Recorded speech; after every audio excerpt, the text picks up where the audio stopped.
what is half of 2 to the 6th power?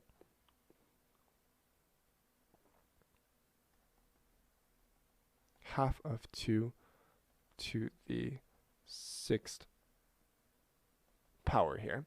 So it says I want to say a half of 2 to the 6th power, right? So 2 to the 6th power is simply just 2 to the 6th, right? 2 to the 6th, and I'm taking half of this number. So I'm going to basically do this exponent first, and I'm taking half of this number, multiplying by half, right? So in order for me to do this, I can simply just rewrite this as, again, half times basically 2 times 2 times 2 times 2 times 2 times 2, right? It's just 2 to the 6th power. So I'm writing 2 times 2, like basically 6 times. So 2 times 2 times 2 times 2 times 2 times 2.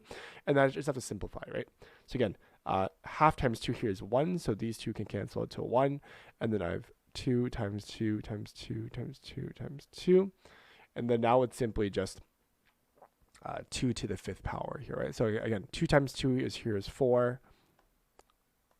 So 2 times 2 is 4. 4 times 2 is 8.